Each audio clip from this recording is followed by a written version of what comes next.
Hello, learners. Today, let us discuss the policies, rights, and realities of Indian maternal health. Indian maternal health policy reflects a critical evolution from a purely demographic focus to a comprehensive human rights based framework that prioritizes dignified, respectful, and quality healthcare. As the Ministry of Health and Family Welfare 2021 notes, this shift moves beyond simple birth reduction towards a holistic commitment to maternal well being. Central to this evolution is the National Health Mission (NHM), which integrates umbrella initiatives such as Suman, Surakshit Matritva Ashwasan, to ensure zero tolerance for service denial, alongside long-standing schemes like Janani Suraksha Yojana that provide financial incentives for institutional deliveries 2024. While India has achieved one of the fastest global decline in its maternal mortality ratio (MMR), dropping from 130 per lakh live births in 2014 to 16 to 88 per lakh in 2020-22, the practical reality of these rights is often obscured by deep-seated socioeconomic disparities. According to the International Institute for Population Sciences 2021 and updated Ministry of Health and Family Welfare 2026 data, the progress is non-linear across different demographics. Marginalized women, particularly those from rural, Dalit, and Adivasi communities, continue to face systemic barriers that create a significant implementation gap. Historically, India faced a staggering burden of maternal mortality, with the maternal mortality ratio (MMR) estimated to have been as high as 1,300 per 100,000 live births in the early 1940s. During the colonial era, maternal health was largely treated as a private matter or managed by traditional midwives called dais, with institutional support almost exclusively limited to major urban centers. Following independence, progress remains slow. As noted by the Registrar General of India 2022, the country still recorded an MMR of 556 as late as 1990, highlighting a prolonged period of stagnant health outcomes for expectant mothers. However, the last 3 decades have witnessed an unprecedented decline that signals a massive shift in public health priorities. According to the latest data from Registrar General of India 2022, the MMR dropped to 97 per lakh live births during the 2018 to 20 period. This trajectory has continued to improve, with the Ministry of Health and Family Welfare 2026 reporting a further decline to 88 per lakh by early 2026. This transformation reflects the successful scaling of institutional delivery and emergency obstetric care across the nation. Domestically, the reproductive and child health programs launched in 1997 represent the first major step towards integrating maternal health, child health, and contraception into a single cohesive service package. The shift was critical in moving away from siloed interventions and towards a more holistic view of a woman's reproductive life cycle. However, as noted by International Institute for Population Sciences 2021, the most transformative milestone in the journey was the launch of National Rural Health Mission in 2005, which is now the overarching National Health Mission (NHM). The NRHM introduced the Janani Suraksha Yojana (JSY), which is a landmark conditional cash transfer scheme designed to reduce maternal and neonatal mortality by promoting institutional deliveries. This policy intervention led to a dramatic surge in hospital-based births, which rose from 39% in 2005 to over 89% by 2021. According to IRPS 2021, this shift successfully addressed the implementation gap by providing the financial and logistical support necessary for rural and poor women to access safe clinical environment for childbirth. These frameworks transition maternal health from a passive clinical service to an active community-led mission. This evolution was made possible by the introduction of frontline ASHA, accredited social health activist workers who act as the vital link between the community and the public health system. India's maternal health landscape is governed by a robust framework of strategic policies designed to transition pregnancy and childbirth from a high risk private event to a safe state supported medical priority. Let's discuss some of these programs over the next few slides. The foundation of India's push for institutional delivery lies in two landmark schemes, Janani Suraksha Yojana (JSY) and Janani Shishu Suraksha Karyakram (JSSK). Launched in 2005, JSY is a conditional cash transfer scheme under the National Health Mission that provides monetary incentives to pregnant women from low-income households. According to the Ministry of Health and Family Welfare 2024, the primary goal of JSY is to reduce maternal and neonatal mortality by encouraging hospital births over traditional home deliveries, particularly in states with low institutional delivery rates. Building upon this, JSSK was launched in 2011 to address the hidden cost of healthcare that often deter the most marginalized populations. While JSY provides a cash incentive, JSSK moves towards a right-based entitlement model by aiming to eliminate out-of-pocket expense entirely. As noted by the International Institute for Population Sciences, JSSK entitles every pregnant woman to free drugs, diagnostics, blood and transport to and from the facility, as well as free drop-back service. Building on the previous overview, here's an elaboration of each maternal health initiative, dealing how they function as distinct but interconnected pillars of India's reproductive health strategy. Surakshit Matritva Ashwasan, Suman. The Suman initiative, launched in 2019, represents a fundamental shift from a service delivery model to a service guarantee model. It creates a bridge between the clinical and legal aspects of maternal health by promising a zero tolerance policy towards the denial of services to any pregnant woman or newborn. Under Suman, the government guarantees a package of high quality, dignified, and respectful health service at no cost. This includes at least 4 antenatal checkups, 6 postnatal visits, and assured referral services with a commitment to reach a health facility within 1 hour of a critical emergency. By integrating a grievance redressal mechanism, Suman empowers women to demand their rights, ensuring that the dignity of a mother is as much a priority as her clinical survival. Lakshya, Labor Room Quality Improvement Initiative.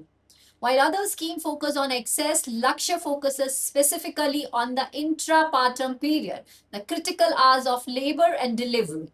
This period aims to reduce maternal and newborn mortality and morbidity by improving the quality of care in labor rooms and maternity operation theaters. A core component of Lakshya is the promotion of respectful maternity care, RMC, which mandates privacy for the birthing mother, the presence of birth companion of a choice, and the elimination of physical or verbal abuse during labor. Facilities undergo rigorous assessment to achieve Lakshya certification, ensuring that the birthing process is treated as a natural physiological event supported by high standard clinical infrastructure rather than an over-medicalized or traumatic experience.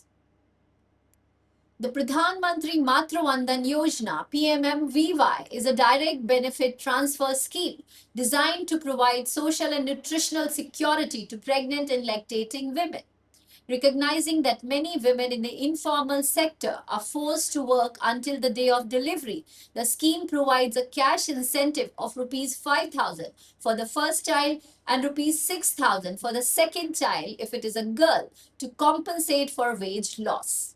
This financial support is conditional upon health-seeking behaviors such as early registration of pregnancy, antenatal checkups, and child immunization.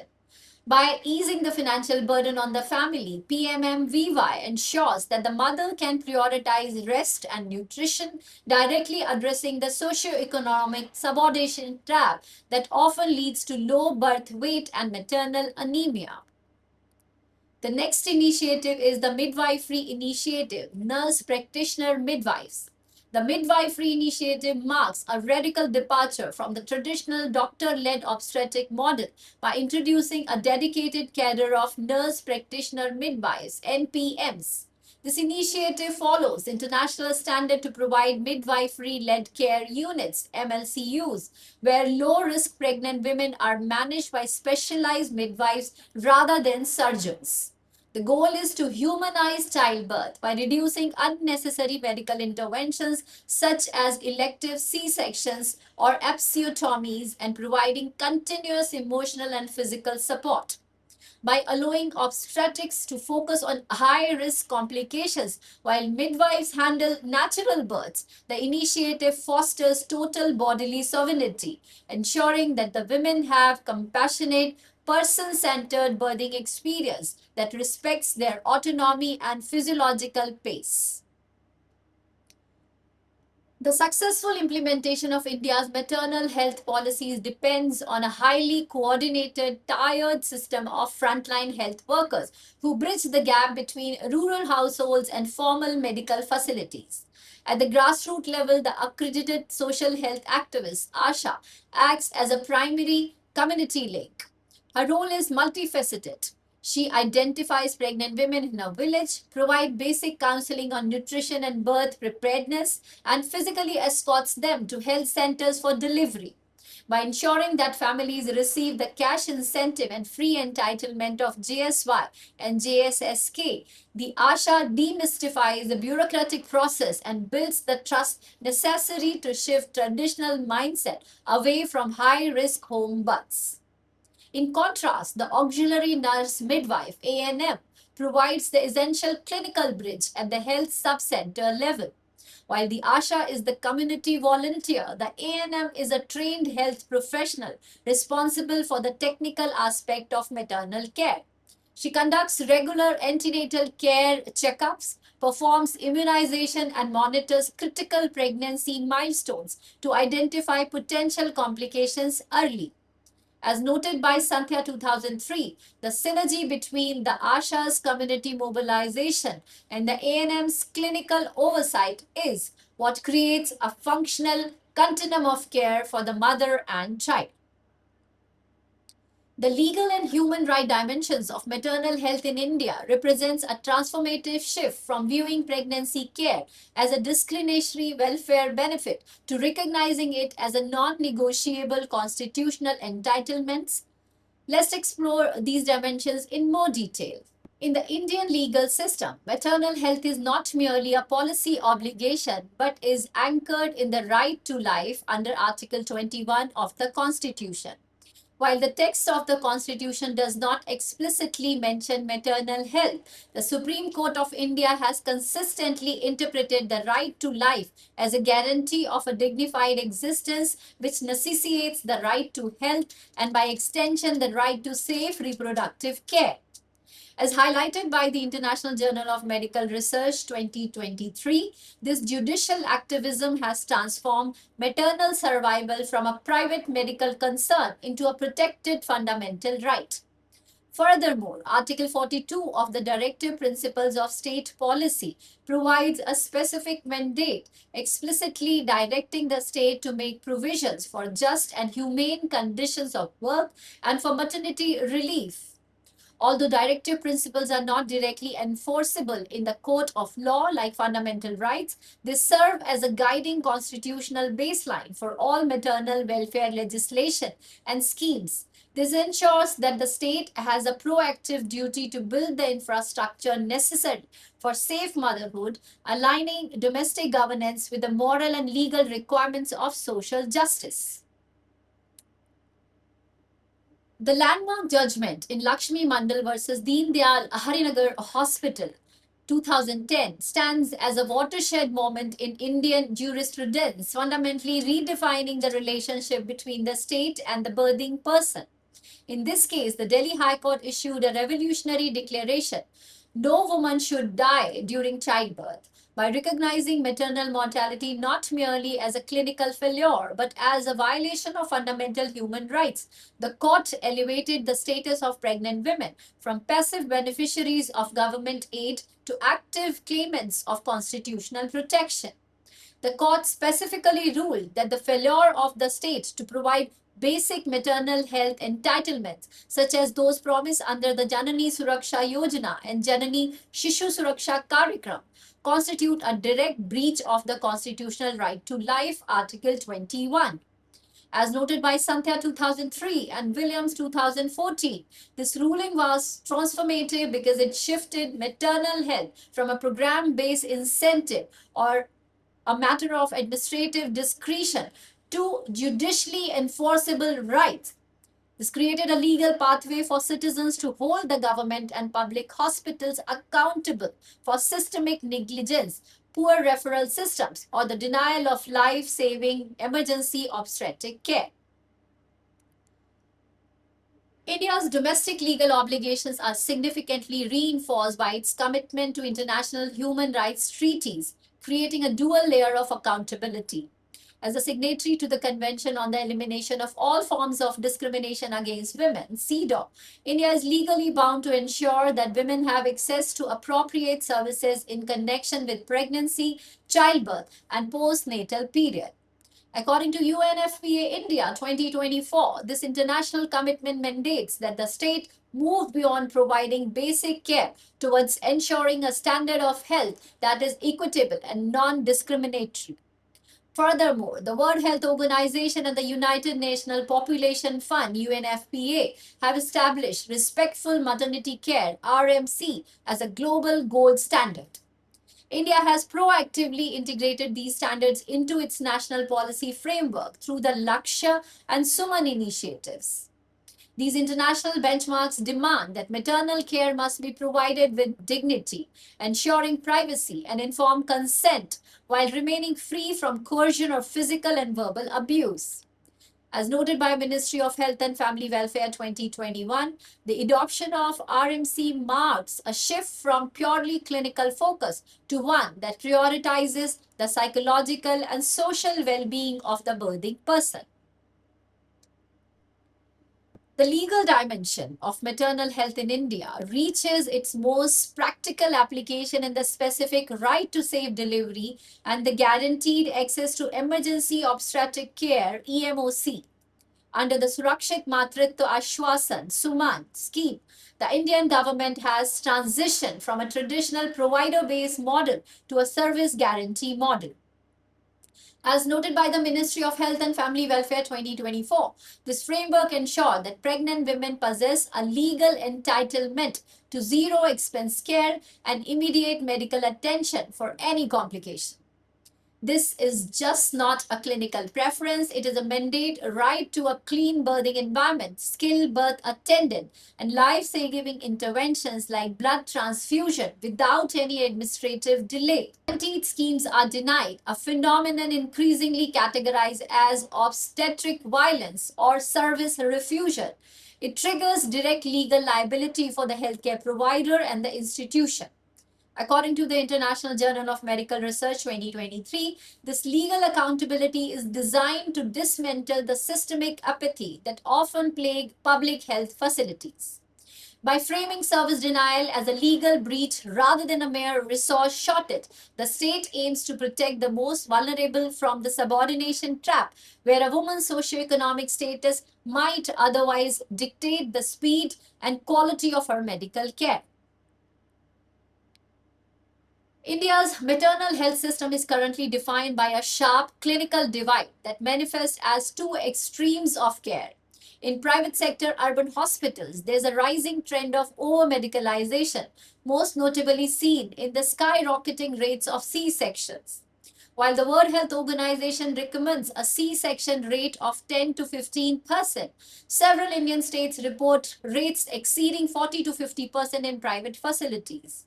As noted by the International Institute for Population Sciences 2021, these high rates are often driven by financial incentives, hospital convenience, and a lack of midwifery-led options rather than actual medical necessity, leading to a surgical birth culture that can compromise long-term maternal health.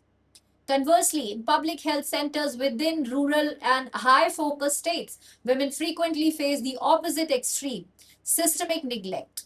This manifests as a critical lack of essential drugs, absent doctors, or the dreaded referral chains. In this scenario, a woman in active labor is sent from one hospital to another because of the lack of blood, anesthesia, or neonatal support, a phenomenon known as the revolving door of maternal care. According to Sankhya 2003, these unnecessary transfers significantly increase the risk of maternal death during transit, turning what should be a safe medical journey into a race against time. In the Indian maternal health framework, quality is increasingly recognized as a behavioral standard as much as a clinical one. Respectful maternity care is a fundamental right, yet many women, particularly those from marginalized caste or low income backgrounds, report experiencing varying degrees of obstetric violence. As highlighted by the International Journal of Medical Research 2023, the spectrum of abuse ranges from verbal shaming and the denial of a birth companion to physical procedures performed without informed consent, such as routine episiotomies or the forced presence of multiple medical students during labor. These experiences transform a physiological milestone into the site of systemic humiliation, stripping the birthing person of their autonomy. To combat this, the government launched the Lakshya Initiative 2017, which specifically targets the humanization of labor rooms. The program benchmarks facilities not just on their surgical equipment, but on their ability to provide a private, respectful, and abuse-free environment.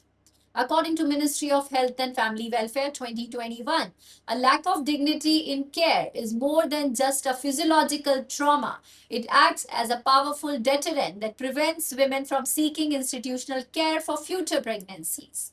When a woman feels dehumanized by the system, she is more likely to revert to home births, thereby increasing the risk of unmanaged complications. The software of India's maternal health system, its human resource and operational protocols, is often as strained as its hardware of buildings and equipment. Despite the ambiguous goal of the National Health Mission, a critical shortage of obstetricians, anesthesiologists, and trained nurse persist, particularly in rural community health centers. Many facilities officially designated as first referral units are unable to perform life-saving emergency C-sections simply because they lack a 24/7 specialist on site. This chronic shortage transforms the right to health into a geographic lottery where a woman's survival depends entirely on the staffing schedule of a nearest clinic. This personal gap inevitably leads to the overtasking of frontline workers like auxiliary nurse midwives, ANMs, and staff nurses. These providers are frequently forced to manage complex obstetric complications that fall far beyond their formal clinical training, often without the necessary backup of specialists.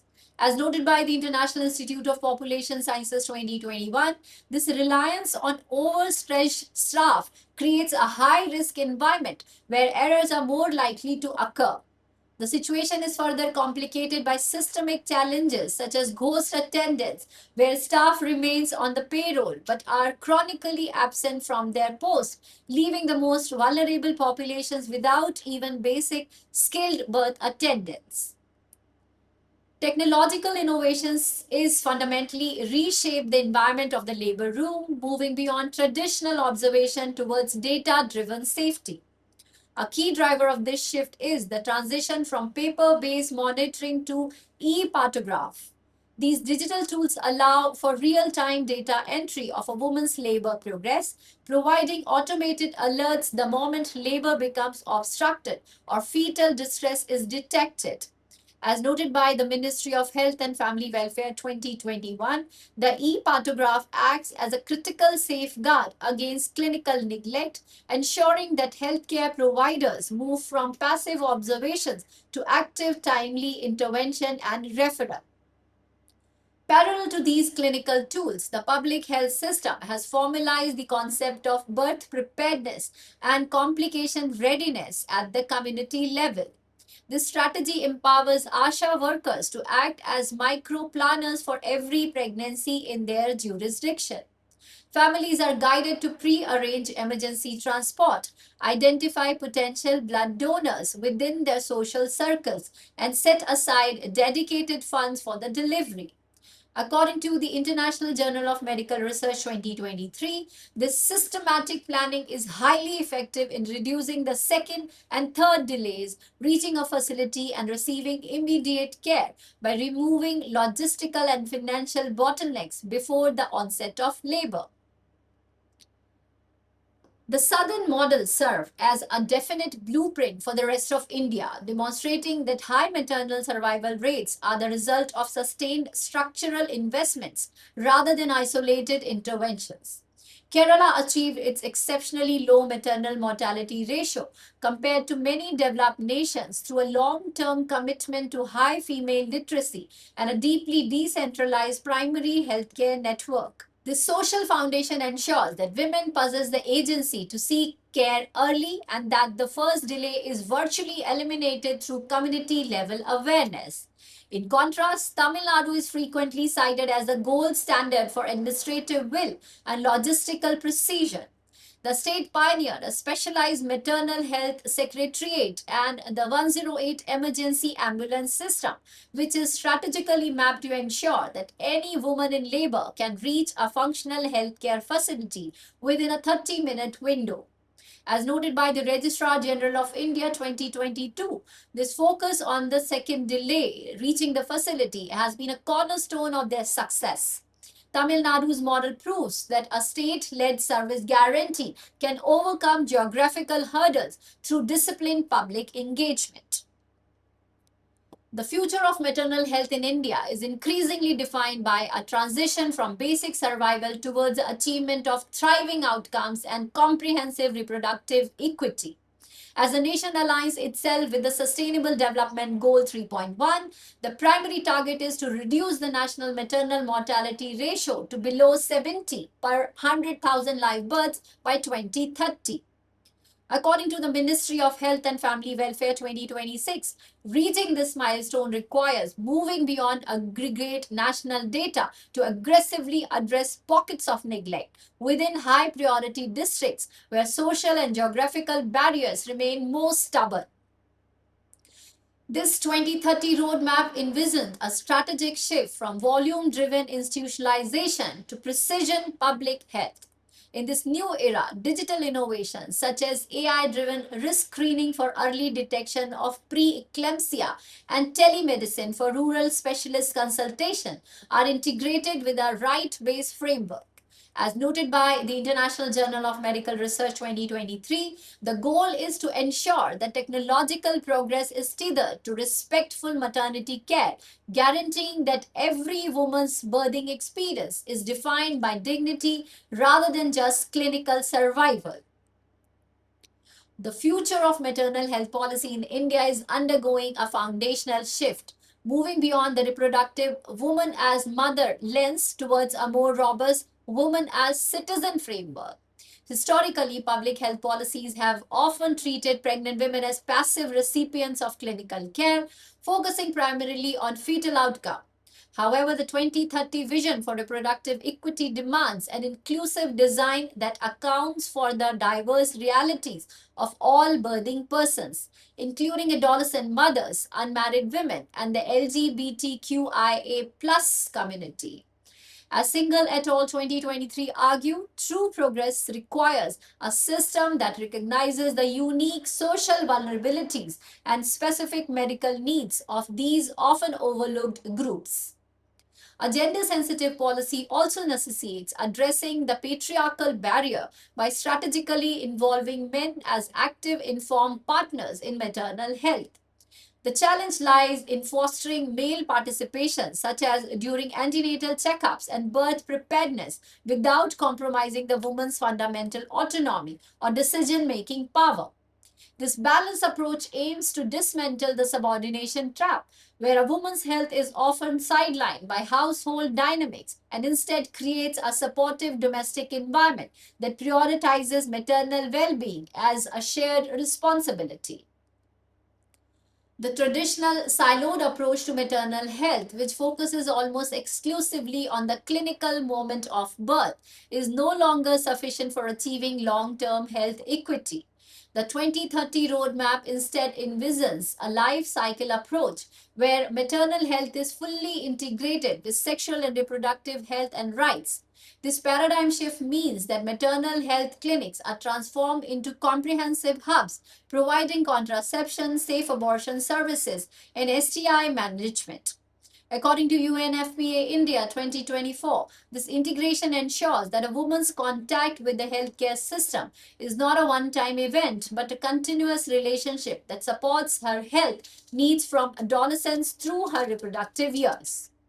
By framing maternal health within the broader context of reproductive justice, the system empowers women to exercise total bodily sovereignty.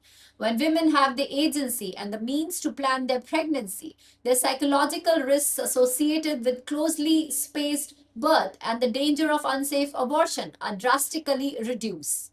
This shift is not just a clinical improvement, but a direct challenge to the subordination trap, where the lack of reproductive choice often correlates with higher maternal mortality.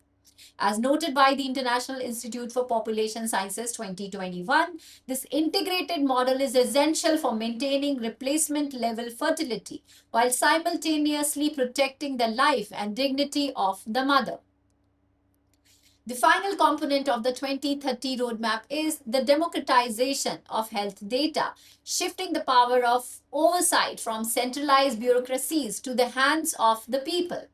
The future of maternal health in India lies in community-based monitoring and planning, CBMP, where local village health committees and women's collectives are empowered to audit their local clinics.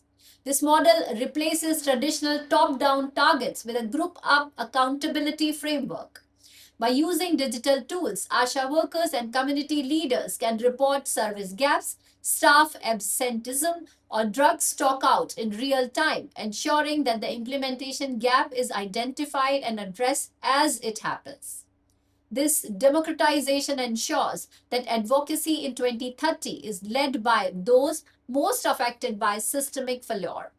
According to Santhya 2003 and Williams 2040, when marginalized communities are given the tool to monitor their own care, the subordination trap is dismantled as providers become directly answerable to citizens they serve. This transition moves the definition of quality away from mere clinical checkups and towards a lived reality of respectful maternity care. As noted by UNICEF India 2025, community-led oversight is the ultimate safeguard for total bodily sovereignty, ensuring that dignified care is a non-negotiable standard enforced by local solidarity. Thank you.